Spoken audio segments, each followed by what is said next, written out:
because it's like all the things, like he's too perfect, right? He does everything that he's supposed to do, but like it's still buying into this. Like that's still not what she wants. She still wants the roller coaster. She still wants the bad boy. She still wants, and people keep asking. I keep seeing this over and over in like I'll get this from like Alex from Date Psych or from like Mac, and particularly from Mac and Murphy or Rob Henderson. What's funny about Rob Henderson, he's put out so much material about the dark triad personality traits. And now he's like really kind of backpedaling now that he's got his doctorate and he's like this sort of like, celebrity, doctor now. But I think one of the reasons why the dark triad personality traits are so attractive is because they directly map onto survival traits or masculine dominance. Like you would have to be a badass to actually legitimately have these traits, right? And I'm not talking about like people faking those traits. I'm talking about like what was it?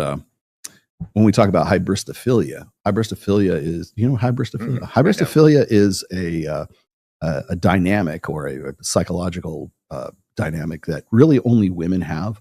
And it's this tendency to get involved and want to have sex with thugs and killers and like prison inmates and criminals. And like, for instance, what's his name? Luigi Mangione right now. Yeah. Like he has this massive like female like fan club and who basically like will tweet, say, I would fuck him in a second. I would want to, and then everybody would say, well, it's just because he's a good looking guy. Like, there's a lot of really good looking guys who are like pro-social and haven't killed anybody, but they don't have teenage fan clubs like Luigi Mangione does. Right.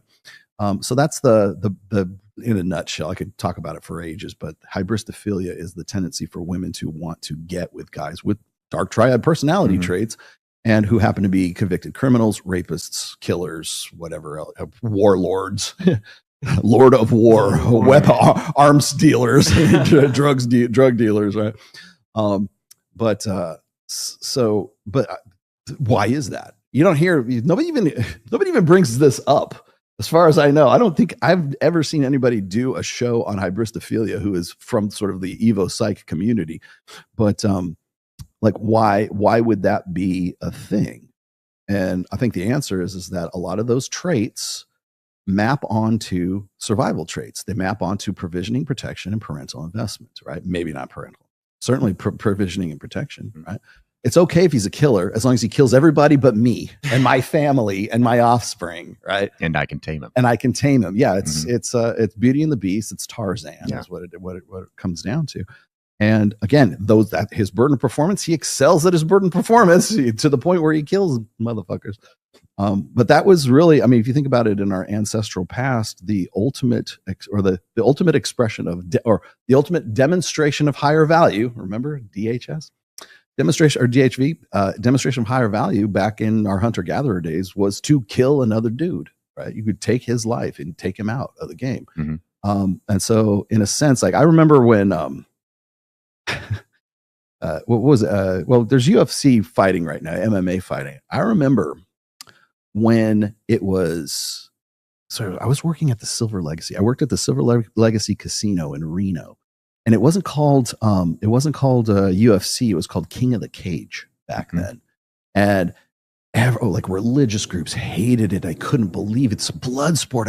They're in the octagon and they have like, they got they had the gloves on, but it wasn't like bare knuckle kind of stuff. And it was called King of the Cage. And the only place you could see MMA fighting was in Nevada because that was the only state where it was legal. And this was back in 95, 97, somewhere around there. And I remember because I used to have to do the promos for King of the Cage. Did you? Yeah. And there people would be outside protesting it. And like the stuff that we call, like you just saw with Dana White out here, we're talking to the Tate brothers, right? At the UFC. People would be outside protesting King of the Cage because they thought it was too violent. It was a blood sport, right? And now we just take it for granted that it's just UFC, right? And I remember going down there and watching the fights and everything because I could go for free, right? It was next to nothing for a ticket then. And then I worked at the place where it was going on. And so you had all these protesters outside, and then you go inside and you would see these chicks who would otherwise say, oh, I abhor violence, right? you could see like they just were hanging all over the fighters and they really wanted to bang the fighters, right? And I thought about that for a minute and I go, that's because women love violence. They like a guy with the capacity for violence. And so when you're talking about hybristophilia, or you're talking about dark triad personality traits, or all these things that women would otherwise say that they would hate, they love them by order of degree. And and they probably would question themselves as to why they actually feel that way. Why do I get tingles in my from this guy? Because he has a capacity for violence. And again, that's relating that back to the burden of performance. That's a survival trait. And so that's why I think that when we start talking about dark triad personality traits, we shouldn't. This is just me, and this is going to be really controversial. I don't think we should call them dark.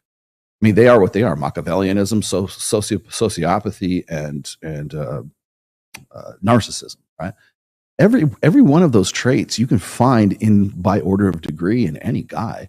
Like even the guy who's like the sort of the very quiet, soft-spoken guy, you put him in the right position, you put him in the right context, the right situation, that's going to come out of him. Like we were just talking about Harold a minute ago, where he's going to hulk up or something like that. That's because he's not been in that position. Like I haven't seen it, and I would never dream that he has capacity for something. Probably does. Right? Yeah. And I think that guys by order of degree everyone has those personality traits. It's just that they're not either expressed or they're just not so significant that they're like something that's like their predominant character. Yeah.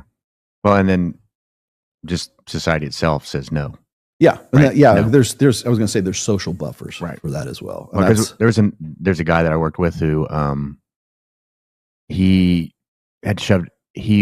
was a thick guy and he got in a bar fight. He used to drink and everything, and he like almost killed somebody. And then after that, he just shut that all down.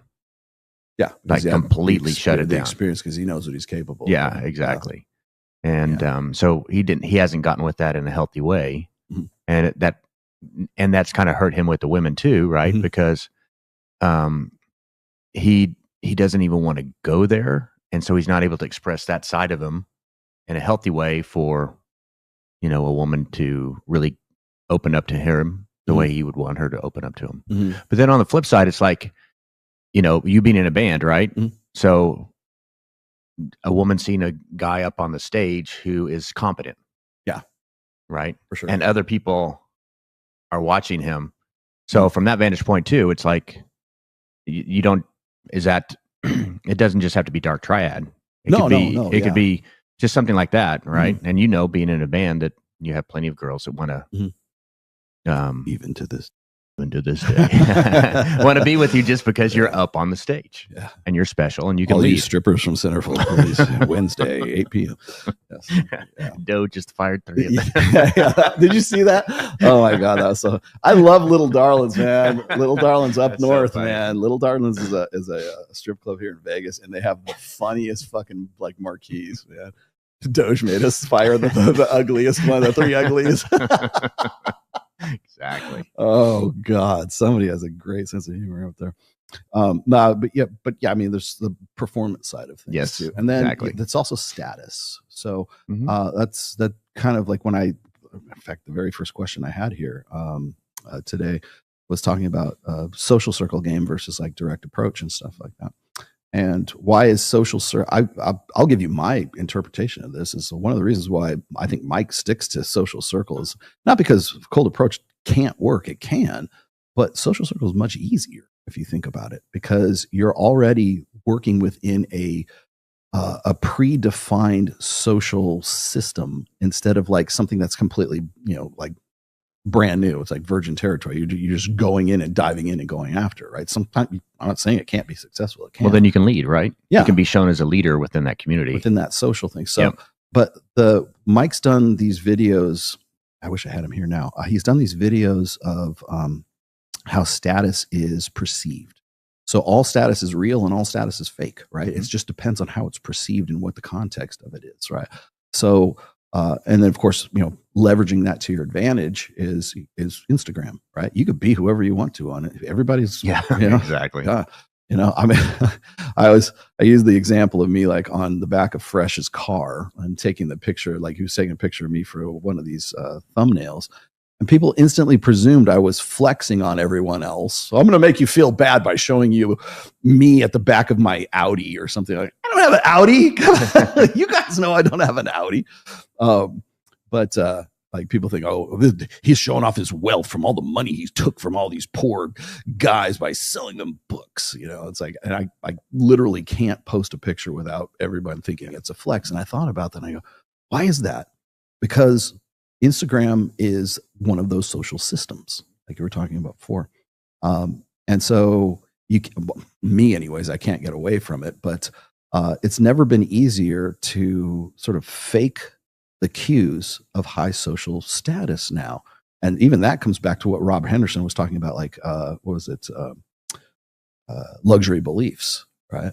One of those luxury beliefs is that I actually own a fucking Audi, which I don't.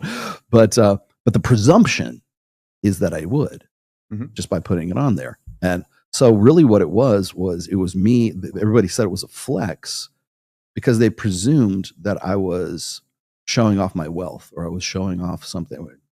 I have a Camaro. Thank you very much.